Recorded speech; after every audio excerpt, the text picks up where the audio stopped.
नमस्कार, स्वागत है आपका वक्त इंडिया में। मैं हूं राजन वैद।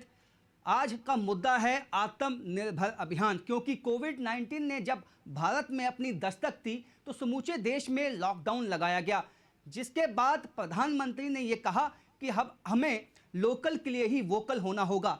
यानी जो देश में बना हुआ सामान है उसी को खरीदना चाहिए, ताकि यहाँ के जो लोकल व्यापारी हैं उनको प्रोत्साहन मिल सके और यहाँ का जो भी सामान बनता है उसकी भी एक तरह से प्रमोशन हो सके। हमारे जम्मू कश्मीर में भी युवाओं को काफ़ी आशा है और उनको उम्मीद है कि जो ये अभियान चलेगा इसके तहत कई स्कीम्स जो है जम्मू कश्मीर में आएंगी, उसका फ़ायदा उनको मिल सकता है। इस अभियान में कैसे जम्मू कश्मीर में तेज़ी आ सकती है, इस पे बात करने के लिए हमारे साथ वरिष्ठ नेता हैं बीजेपी के और पूर्व उप मुख्यमंत्री हैं कविंदर गुप्ता जी। कविंदर जी, बहुत स्वागत है आपका वक्त इंडिया में।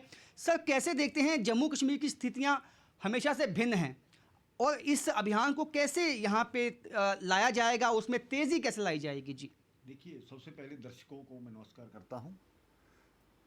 कई बार आदमी संकट के समय से सीखता है, उस वक्त क्या उनको परेशानी आई।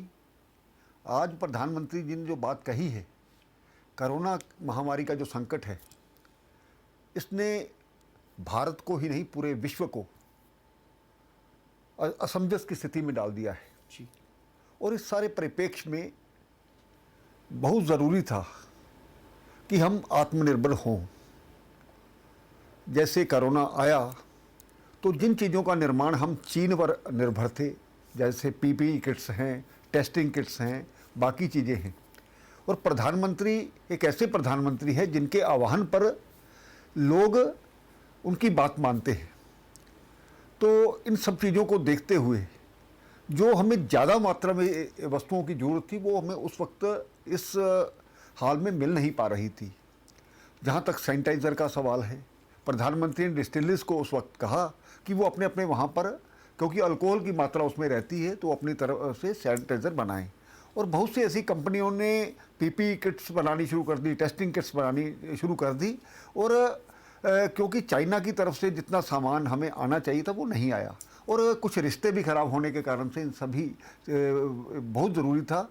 हम शुरू से ही स्वदेशी की बात करते हैं और उस स्वदेशी के कारण से बहुत ज़रूरी था। ये छोटी सी वस्तु से, एक सुई से लेकर के हर तरह के जो कॉस्मेटिक्स प्रोडक्ट्स हैं, दूसरे प्रोडक्ट्स हैं, ये सारे विदेशी, साबुन तक यहाँ पर विदेशी। ऐसा नहीं है कि ये भारत में नहीं बन सकता, लेकिन जिस प्रकार से अवसर दिए जाने चाहिए थे, मुझे लगता है उसमें कहीं ना कहीं कमी रही। इस सभी से हमने सीखा है। और जहाँ तक जम्मू कश्मीर की आप बात कर रहे हैं, अब हमने हर दिशा में इसको आत्मनिर्भर भारत की जो एक मूवमेंट है इसको आगे बढ़ाना है। जम्मू कश्मीर में मिलिटेंसी रही, पिछले 30 साल से हम जूझ रहे हैं। नित्य प्रति कोई ना कोई घटनाएं इस प्रकार से होती हैं। हालांकि सुरक्षा बल उनसे मुकाबला करने में सक्षम है, लेकिन अभी कमी आ गई या सब ठीक हो गया, ऐसा नहीं है। तो इस सारे परिप्रेक्ष्य में धारा 370 के कारण से भी ये चीज़ें जो थी, आज मिलिटेंसी पर कहीं ना कहीं लगाम लगाई जा रही है। लेकिन इसके बाद कहीं भी किसी चीज़ की प्रोडक्शन करनी हो, किसी फैक्ट्रीज लगानी हो, कोई इंडस्ट्री बाहर से आए, कोई कॉरपोरेट सेक्टर से बाहर आए, तो उसके लिए बहुत ज़रूरत रहती है कि वहाँ पर शांति हो। लोग अपनी जो इन्वेस्टमेंट करते हैं तो उसमें बड़ा ज़रूरी है कि वो माहौल एक बनाने की कोशिश की जा रही है।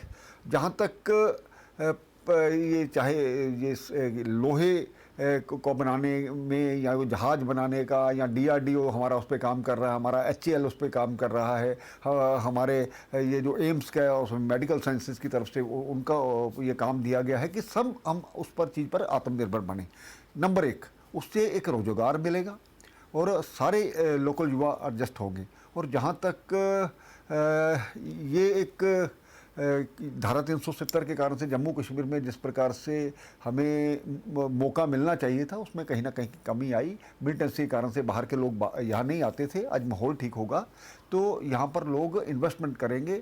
और ये भी था जो इन्वेस्टमेंट करता है वो यहाँ पर ना तो अपना मकान खरीद सकता है, ना उसको जगह की। ये धारा 370 के तोड़ने के कारण से, PRC को ख़त्म करने के कारण से बहुत से ऐसे अवसर उपलब्ध हुए हैं, जिसके कारण से जम्मू कश्मीर में एक लोग आएंगे। कविंदर जी, इसके साथ साथ जो 50 से ज़्यादा जो चीनी ऐप्स है उन पे बैन लगाया गया, उसके बाद अब एक उम्मीद है, एक मौका है, आपको लगता है युवाओं के लिए कि वो ये दिखा सकते हैं कि भारत भी वैसी ऐप्स बना सकता है। हालांकि इसमें कुछ वक्त लग सकता है, लेकिन हम एक मौका, एक आप समझते हैं युवाओं के लिए है, खासकर जम्मू कश्मीर में, क्योंकि टैलेंट की कभी कोई कमी नहीं देखी गई जम्मू कश्मीर के युवाओं में। देखिए, डिजिटल भारत को लेकर के प्रधानमंत्री ने बहुत इस पर फोकस किया है। आज भी बहुत से ऐसे जो ऑफिसर्स से रिलेटेड काम होते थे वो ऑनलाइन हों, उसके लिए बड़ा प्रयास किया गया है और उसके लिए ऐप्स भी बनाए हैं, चाहे बैंक से पेमेंट लेने का ऐप है। आज एक रेहड़ी वाला भी पेटीएम के माध्यम से या दूसरे जो उसके माध्यम से अपना पैसा ट्रांसफ़र करता है।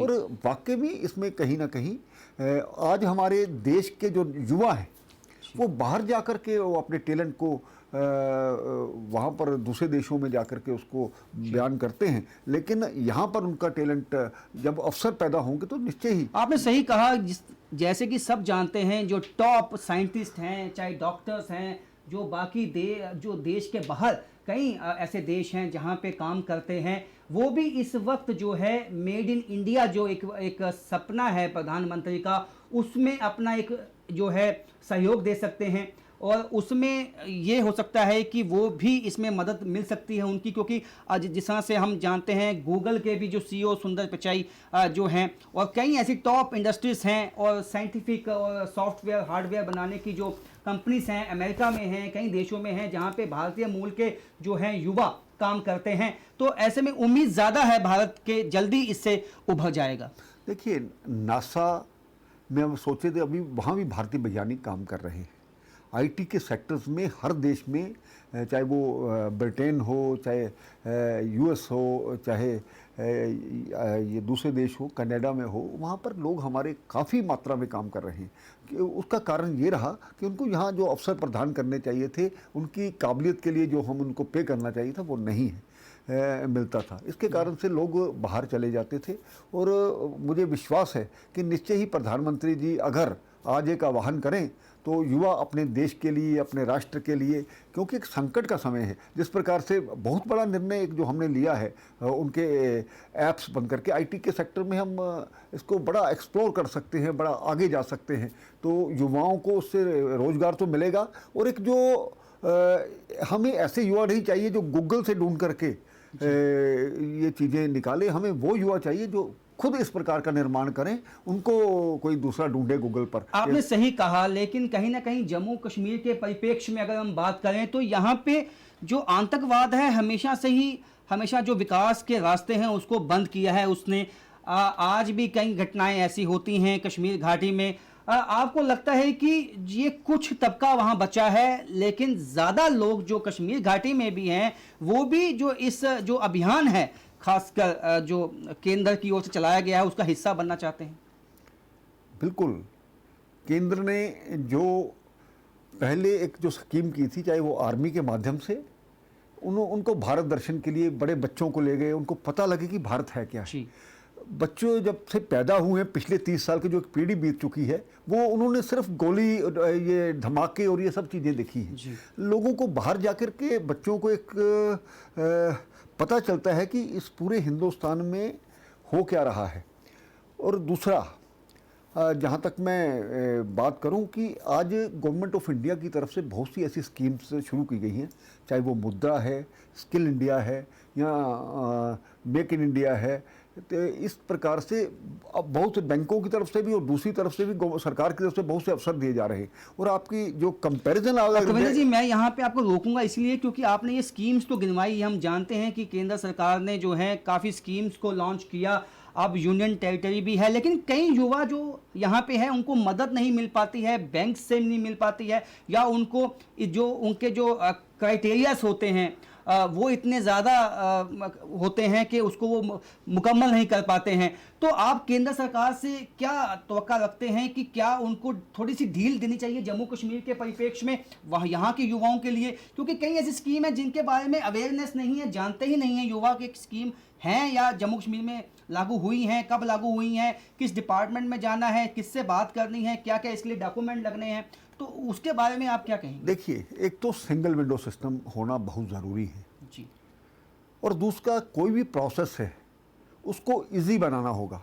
दफ्तरों के चक्कर लगाने वाला जो एक तरीका है उससे करप्शन कहीं ना कहीं बढ़ती है। जी मैं आपको ये बताता हूँ, मैं इस शहर का मेयर रहा। 2005-06 में मैं गुजरात में गया था। जी तो जब म्युनिसिपल कॉरपोरेशन के नक्शे पास करने का सिस्टम जो था ऑनलाइन था, जब वो अप्लाई करते थे उसके एक हफ्ते बाद वो उनके घर में नक्शा पहुंच जाता था। जी कि आज भी हम मैनुअल तरीके से काम कर रहे हैं। पिछली सरकारों में मैं आपको बताना चाहता हूं, एक बार इसको सारा कंप्यूटराइज करने के लिए पैसा यहां पर आया था और हमारी स्टेट गवर्नमेंट ने उस पैसे को वापस भेज दिया। ये चाहते नहीं, चाहे वो रेवेन्यू रिकॉर्ड है, दूसरी चीज़ें हैं, इसको ये मैनुअली चलने दिया जाए ताकि यहाँ पर हमारा साधन बनता रहे। आज भी हमें पता है किसी पटवारी के पास, पटवारी कितना बड़ी चीज़ है, ऐसा मानते हैं पटवारी। हालांकि वो जब उसकी प्रमोशन करो, गिरदौर बनाओ, वो गिरदौर नहीं बनेगा, वो पटवारी ही रहना चाहता है। उसका कारण है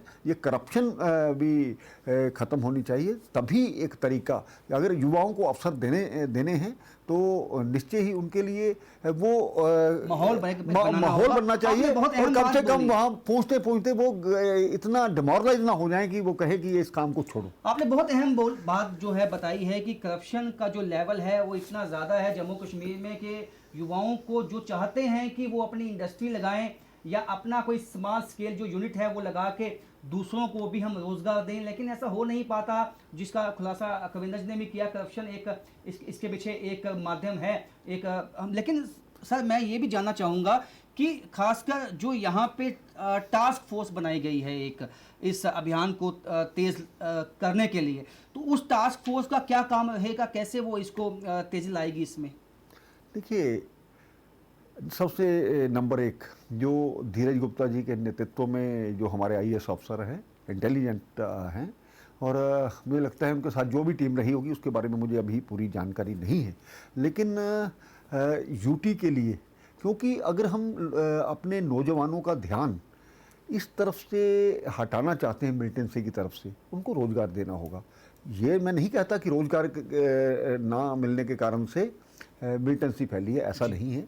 बाकी जगह भी रोज़गार, कई जगह बेरोज़गारी बहुत है, लेकिन उसके कारण से मिलिटेंट्स बन जाए ऐसा नहीं है।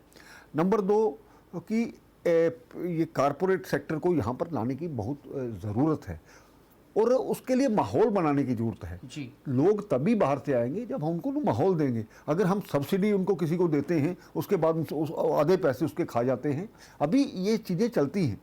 तो लेकिन कविंदर जी, यहाँ पे एक तरफ हम बोलते हैं कि हम आत्मनिर्भर बनाएंगे, दूसरी तरफ हमारे यहाँ टूरिज्म जो इंडस्ट्री है वो सबसे अहम जो एक रोल प्ले करती है यहाँ की इकोनॉमी को बूस्ट करने में, वो पिछले कई महीनों से कोविड-19 के चलते बंद है। अब जो उससे वाबस्तगी रखने वाले लोग हैं उनको कैसे मोटिवेट किया जाएगा? आपकी तरफ से क्या कोशिश रहेगी? खासकर बीजेपी मरकज़ में भी है, सेंटर में भी बीजेपी है और यहाँ भी जो यूटी है उसमें कहीं ना कहीं प्रभाव बीजेपी का ज़्यादा है। देखिए, 5 अगस्त जब ये धारा 370 टूटी थी तो उसके बाद काफ़ी बंद और दूसरी चीज़ें रही, इसमें कोई दो राय नहीं है। उसके कारण से ये एक जिस प्रकार से अवसर मिलने चाहिए थे वो नहीं मिले। जहाँ तक टूरिज़्म का सवाल है, यहाँ की सरकारें, हमारे पास इतने सुंदर स्थान हैं, बनी बसोली चले जाओ, पुंछ की तरफ चले जाओ।